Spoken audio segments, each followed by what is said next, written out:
नमस्कार दोस्तों, स्वागत है आपका पुष्पोम एजुकेशन में।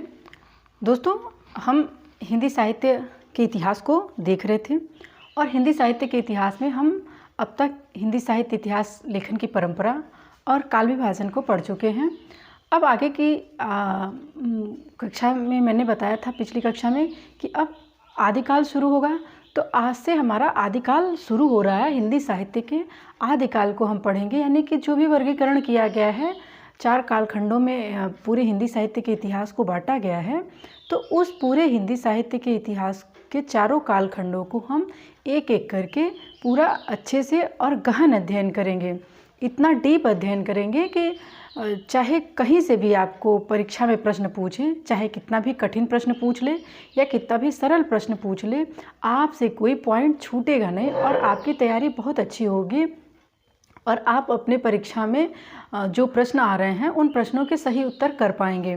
तो आप मेरा दावा है कि इतना डीप आपने अब तक कहीं नहीं पढ़ा होगा जितना डीप मैं पढ़ा रही हूँ। तो आप लोग इस चैनल को सब्सक्राइब करें और सारे वीडियोज़ को बार बार देखते रहें और नोट्स भी बनाते जाएं और वीडियो को लाइक करना ना भूला कीजिए, क्योंकि आप लोग हमसे भी ज़्यादा कंजूस हैं कि आप लोग वीडियो को लाइक नहीं करते हैं। वीडियो को देखिए और ज़्यादा से ज़्यादा शेयर करिए और लाइक करिए, कमेंट करिए, कमेंट के माध्यम से अपने सुझाव भेजिए या कुछ डाउट है, प्रश्न है कुछ, तो वो भी भेजिए। हम लोग उसका स्वागत करेंगे। आपके लाइक करने से, आपके शेयर कमेंट करने से हमारा मनोबल बढ़ता है और हम आपको और अच्छे से अच्छा कंटेंट लाने का प्रयास करते हैं। तो आप लोग भी पूरा अपना सपोर्ट दें, हमें अपना सहयोग दें। तो आज की कक्षा हम शुरू करते हैं। जैसे कि हम लोग हिंदी साहित्य इतिहास लेखन की परंपरा देख चुके थे और काल विभाजन और नामकरण देख चुके थे। तो विभिन्न विद्वानों के द्वारा किस प्रकार से हिंदी साहित्य के इतिहास का काल विभाजन किया गया और नामकरण किया गया, इन सबको हम लोग देख चुके थे। अब हम एक बार आदिकाल शुरू कर रहे हैं, तो एक बार हम पुनः आदिकाल का नामकरण और उसकी काल सीमा को देख लेंगे। यानी अब तक तो हमने पढ़ा काल विभाजन, यानी उसमें जितने भी कालखंड या जिस विद्वान ने जिस प्रकार से काल विभाजन किया है और नामकरण किया है उसको हम लोगों ने पढ़ा।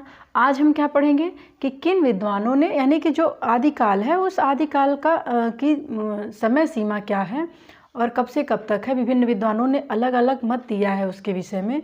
तो विभिन्न विद्वानों के द्वारा समय सीमा क्या क्या मानी गई है वो भी हम देखेंगे और ये देखेंगे कि विभिन्न विद्वानों ने आदिकाल को किस किस नामों से अभिहित किया है। यानी कि जितने भी इतिहास लेखक आए वो सभी इतिहास लेखकों ने अपने अपने मत के अनुसार, अपने अपने अध्ययन के अनुसार हिंदी साहित्य के इतिहास को उसका काल विभाजन और नामकरण करने का प्रयास किया। तो जो आदिकाल रहा है हमारा हिंदी साहित्य के इतिहास में, ये आदिकाल बड़ा विवादित रहा है, क्योंकि इसका जो नामकरण किया गया है बहुत से विद्वान आए और वो सभी अपने अपने अनुसार नामकरण इसका करते हैं। तो हम एक एक करके सभी विद्वानों को देख लेंगे, क्योंकि परीक्षा में प्रश्न पूछता है बार बार कि इस विद्वान ने क्या कहा है आदिकाल को और किस विद्वान ने कौन सा नामकरण किया आदिकाल का। तो हमें ये पता होना चाहिए। अभी हम लोग या आप लोग जो भी हैं, तो अभी तक आप लोग किन को याद करते थे? सिर्फ ग्रियर्सन को याद कर लेते थे, मिश्र बंधु का, आचार्य शुक्ल और आचार्य हजारी प्रसाद द्विवेदी का याद करते थे। किंतु अब जो है, अब परीक्षा की प्रकृति इतनी बदलती जा रही है और उसमें बहुत कठिन प्रश्न पूछते हैं या ऐसे प्रश्न पूछते हैं जिनको आप छोड़ देते हैं, आप पढ़ते नहीं हैं या आपको पता ही नहीं होता है, क्योंकि आपके पास 1 या 2 4 सीमित किताबें होती हैं, सीमित पुस्तकों से आप अध्ययन किए रहते हैं।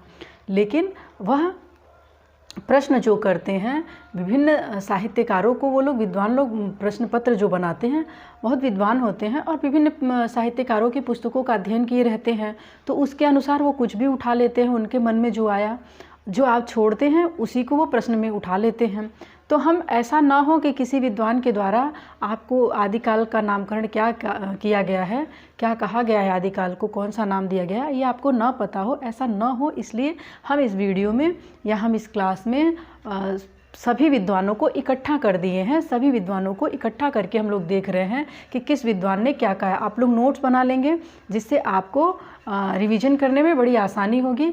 आप वीडियो को तो बार बार देखेंगे याद करने के लिए, और नोट्स बनाए रहेंगे तो आप परीक्षा के पहले 1 या 2 दिन पहले या घंटे पहले भी आप पूरे आदिकाल को या फिर जो भी आप पढ़ रहे हैं पूरे हिंदी साहित्य के इतिहास को आप जल्दी जल्दी में रिवीजन कर लेंगे और आपको सारी बातें अच्छे से याद हो जाएंगी। तो हम एक एक करके पहले नामकरण को देख लेते हैं कि किसने क्या कहा। उसके बाद हम आदिकाल की समय सीमा को भी देखेंगे, आदिकाल की पृष्ठभूमि भी देखेंगे और किस आधार पे ये नामकरण किए गए हैं, मतलब किन विद्वानों ने जो नामकरण किया उससे संबंधित अपना कौन सा तर्क दिया और वो परीक्षा में प्रश्न के रूप में पूछा जाता है वो कथन, तो हम उन कथन को भी देखेंगे। और जो आदिकाल में विभिन्न प्रवृत्तियां रही हैं या जिन किस किस प्रकार के साहित्य लेखन की परंपरा रही है, हम उन सबको अध्ययन करेंगे। तो अभी आज हम क्या देखेंगे कि आदिकाल का नामकरण और काल सीमा। तो काल सीमा तो यहाँ हमने नहीं लिखा है, अभी ये बातें हम देखेंगे। अभी हम आदिकाल का नामकरण देखेंगे। ये देखिए, ये लिखा है नाम और प्रयोक्ता, यानी कि प्रयोक्ता यानी कि जो प्रयोग करने वाले रहे, और नाम यानी कि आदिकाल का नामकरण यानी आदिकाल को जो नाम दिया गया है, विभिन्न नाम दिए गए हैं, तो ये नाम कौन कौन सा नाम दिया गया है वो नाम देखेंगे। और प्रयोक्ता यानी कि उन नामों को प्रयोग करने वाले कौन रहे हैं या उनके प्रयोक्ता कौन है, उनका नामकरण करने वाले विद्वान कौन हैं, ये भी हम इस कक्षा में देखेंगे। तो सबसे पहले नंबर पे आप क्या देखते हैं, सबसे पहले नंबर पे आता है हमारा चारण काल। ये चारण काल नाम जो आता है, ये चारण काल नाम दिया है डॉक्टर ग्रियर्सन ने। आपको याद होगा हिंदी साहित्य का, जब आप इतिहास लेखन परंपरा पढ़ रहे थे और इतिहास काल विभाजन पढ़ रहे थे तो ग्रियर्सन का नाम आया था। ग्रियर्सन जो अंग्रेज विद्वान रहे हैं, अंग्रेजी में अपना हिंदी साहित्य का इतिहास लिखे, जो the modern vernacular literature of northern Hindustan के नाम से प्रसिद्ध है। और सबसे पहले इन्होंने काल विभाजन करने का प्रयत्न किया। तो इन्होंने नाम जो दिया, नामकरण क्या किया पहले कालखंड का या आदिकाल का, आदिकाल को इन्होंने चारण काल नाम दिया। तो आप याद रखेंगे कि चारण काल ग्रियर्सन ने कहा।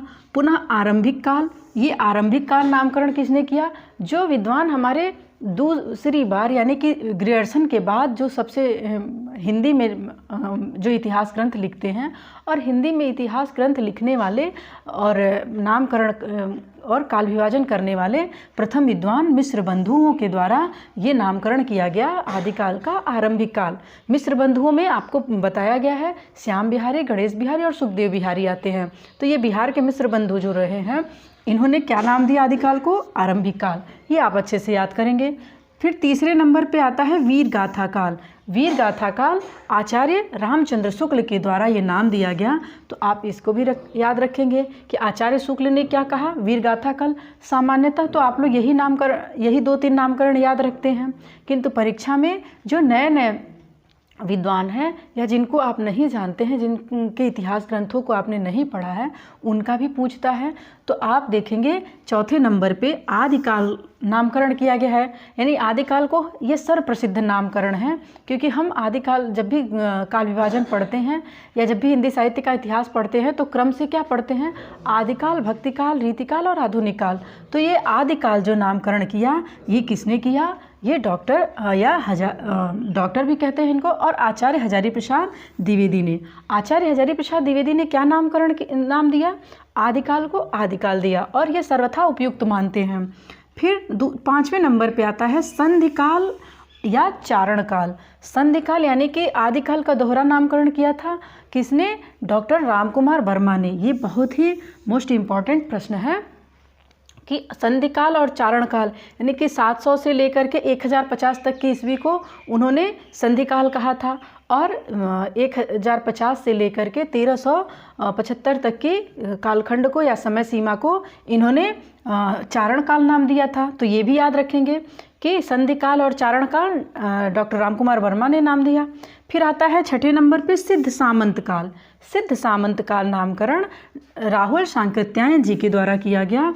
यह भी बहुत महत्वपूर्ण है, बार बार प्रश्न परीक्षा में पूछ चुका है कि सामंत काल नामकरण किसके द्वारा किया गया है आदिकाल का, तो ये राहुल सांकृत्यायन के द्वारा किया गया है। फिर 7वें नंबर पे बीज वपन काल आता है। बीज वपन काल का नामकरण किसने किया, आचार्य महावीर प्रसाद द्विवेदी ने, आचार्य महावीर प्रसाद द्विवेदी ने आदिकाल को क्या नाम दिया? बीज वपन काल। जब आप आगे पढ़ेंगे तो ये सब एक एक करके आपको पुनः बताया जाएगा कि इनके पीछे इनका आधार क्या रहा है। यह नामकरण करने के पीछे यानी आदिकाल का नाम अलग अलग देने का इनका अपना अपना आधार क्या रहा है, अपना मत क्या रहा है। उन कथन को जो परीक्षाओं में पूछते हैं महत्वपूर्ण कथन के रूप में, उन कथन को भी हम देखेंगे, या परिभाषा भी कह सकते हैं, उसकी परिभाषा इन्होंने क्या दी तो उस परिभाषा को भी हम देखेंगे। फिर 8वें नंबर पे आता है वीर गाथा युग। ये भी महत्वपूर्ण है क्योंकि वीर गाथा काल और वीर गाथा युग में आपको कंफ्यूज करके प्रश्न पूछा जाता है। तो आप लोग इसमें निसंदेह हो करके डॉक्टर श्याम सुंदर दास जी का नाम बता सकते हैं। तो आप लोग याद रखेंगे तभी ये बता पाएंगे। तो किसी भी संदेह में न रहिएगा। वीर गाथा युग और वीर गाथा काल के अंतर को समझते हुए डॉक्टर श्याम सुंदर दास जी का नाम आप बताएंगे। फिर 9वें नंबर पे आता है वीर काल। ये शायद आप लोगों ने ना पढ़ा हो। अब आप यहाँ देख रहे हैं कि सारे विद्वानों का नामकरण आपको एक जगह मिल जा रहा है। तो वीर काल नाम दिया विश्वनाथ प्रसाद मिश्र ने। विश्वनाथ प्रसाद मिश्र ने क्या नाम दिया आदिकाल का? वीर काल। और 10वें नंबर पे अपभ्रंश काल। अपभ्रंश काल नाम किसने दिया है? धीरेन्द्र वर्मा ने। यह भी प्रश्न कई बार पूछ चुका है। धीरेन्द्र वर्मा ने आदिकाल को क्या नाम दिया? अपभ्रंश काल। और 11वें नंबर पे आता है अंधकाल। अंधकाल याद रखेंगे, ये अंधकाल, अंधकार काल, अपभ्रंश काल कई बार पूछा है क्योंकि ये सारी चीज़ें जो होती हैं, ये जो अंधकाल, अंधकार काल होता है, ये सब आप लोग नहीं पढ़ते हैं, कहीं न कहीं आप लोग छोड़ देते हैं, इग्नोर करते हैं। और ये परीक्षाओं में प्रश्न के रूप में जब आ जाता है तो ये आपके लिए बहुत कठिन प्रश्न हो जाता है। लेकिन मैं इन कक्षाओं के माध्यम से आपके इन सभी कठिन प्रश्नों को आसान कर देती हूँ कि इकट्ठा आपको मिल जाएंगे सारे विद्वानों का और आपको याद करना भी आसान होगा। तो अंधकाल किसने कहा? अंधकाल नाम दिया कपिल कुल श्रेष्ठ ने। कपिल कुल श्रेष्ठ ने आदिकाल को क्या कहा? अंधकाल कहा। पुनः आते हैं 12वें नंबर पे, देखते हैं आधार काल। ये आधार काल नामकरण भी बार बार पूछा है और इसका नामकरण करने वाले विद्वान लोग जो हैं वो मोहन अवस्थी हैं और सुमन राजे हैं। सुमन राजे के बारे में कई बार पूछता है क्योंकि सुमन राजे हमारे जो आगे जब आप आधुनिक काल पढ़ेंगे तो आधुनिक काल में प्रयोगवादी कविता के अंतर्गत ये यानी कि सप्तक जो लिखे गए हैं, सप्तक जो प्रकाशित होता था उस सप्तकों में भी आती हैं। तो ये प्रश्न पूछता है कि आधार काल नामकरण किसने किया? तो मोहन अवस्थी या सुमन राजे। या प्रश्न ऐसे भी बनाता है कि डॉक्टर सुमन राजे के द्वारा जो आदिकाल का नामकरण किया गया वह क्या नाम था? तो आप लोग याद रखेंगे आधार काल। 13वें नंबर पे आता है संक्रमण काल या प्रवर्तन काल। संक्रमण काल या प्रवर्तन काल मैंने काल विभाजन करते हुए आपको अच्छे से पढ़ाया और उसका नामकरण करने के पीछे इनका ध्येय क्या रहा है, ये सारी बातें आपको पिछली क्लासेस में बताई जा चुकी हैं। आप लोग पिछली क्लासेस को ज़रूर देखिए, कई बार देखिए। तो ये संक्रमण काल या प्रवर्तन काल नाम दिया रामखेलावन पांडे ने। हमने इनका काल विभाजन भी आपको पढ़ाया है। फिर 10वें नंबर पे आता है प्रारंभिक काल या उन्मेष काल। हमने आपको ये भी बताया था काल विभाजन वाले कक्षा में। आप देखते हैं कि प्रारंभिक काल या उन्मेष काल नाम डॉक्टर गणपति चंद्र गुप्त के द्वारा दिया गया। फिर आता है 15वें नंबर पे जय काव्य काल। ये तो आप लोग बिल्कुल नहीं रटे होंगे, बिल्कुल आपने कभी सुना भी नहीं होगा और शायद पढ़ा भी ना हो, किंतु आज आप लोग इकट्ठा सब कुछ देख रहे हैं कि जय काव्य का नामकरण किसने किया आदिकाल का? रमाशंकर शुक्ल ने। रमाशंकर शुक्ल ने क्या कहा? जय काव्य काल कहा इसको। और फिर आता है अंधकार काल। 16वें नंबर पे अंधकार काल आता है। ये नामकरण पृथ्वीनाथ कुलश्रेष्ठ, पृथ्वीनाथ कमल कुलश्रेष्ठ के द्वारा, नाम याद रखिएगा, अंधकार काल पृथ्वीनाथ कमल कुलश्रेष्ठ के द्वारा ये नामकरण किया गया या आदिकाल का नाम दिया गया। तो आप लोग अच्छे से याद रखेंगे। और पुनः क्या 17वें नंबर पे आता है अपभ्रंश काल। क्या आता है? अपभ्रंश काल जाति साहित्य का उदय। कितना लंबा नाम है, तो आप लोग इसको याद रखेंगे। ये अपभ्रंश काल जाति साहित्य का उदय, हमने डॉक्टर बच्चन सिंह का भी काल विभाजन बताया है। तो इसमें ये काल विभाजन या ये नामकरण किसने किया आदिकाल का? ये नाम देते हैं डॉक्टर बच्चन सिंह। आदिकाल को अपभ्रंश काल जाति साहित्य का उदय नाम डॉक्टर बच्चन सिंह के द्वारा दिया गया है। तो आपने आज देखा कि आदिकाल का जो नामकरण है, यानी कि वो विभिन्न विद्वानों के द्वारा आदिकाल को कौन कौन सा नाम दिया गया है, तो ये आपने देखा। ये आप लोग स्क्रीनशॉट भी ले सकते हैं इसका, या फिर अपना नोट्स बना के रख लीजिए। सबसे अच्छा होता है स्क्रीनशॉट से भी अच्छा नोट्स बना लेना, क्योंकि स्क्रीनशॉट आपके मोबाइल को फुल कर देगा, मेमोरी फुल हो जाएगी तो आपको दिक्कत होगी, डिलीट भी हो सकता है। लेकिन जब आप अपने नोट्स पे बना लेते हैं, इसको नोट्स पे लिख लेते हैं, तो क्या ये आपके लिए आसान हो जाता है और आजीवन के लिए आपके पास एक अच्छा नोट्स हो जाता है। आप स्वयं भी पढ़ के परीक्षा को पास कर सकते हैं और अपने भाई बहनों की भी सहायता कर सकते हैं, अपने मित्रों की भी हेल्प कर सकते हैं। तो इसलिए ये सब याद रखना चाहिए। या फिर आगे कभी जा कर के आप स्वयं जब शिक्षण कार्य करेंगे हिंदी विषय का, तो हिंदी साहित्य का इतिहास पढ़ाना हो गया, तो आप लोगों के पढ़ाने के लिए एक बना बनाया अच्छा सा नोट्स रहेगा। तो इसलिए आप लोग नोट्स बनाते भी जाइए और अच्छे से वीडियोज़ को बार बार देखा कीजिए और लाइक शेयर भी किया कीजिए। आज के लिए इतना ही। अब हम अगली कक्षा में उसकी काल सीमा देखेंगे और इस आदिकाल के पृष्ठभूमि और प्रवृत्तियों को भी देखेंगे। तो अब आज की कक्षा बस यहीं पे समाप्त की जाती है। धन्यवाद।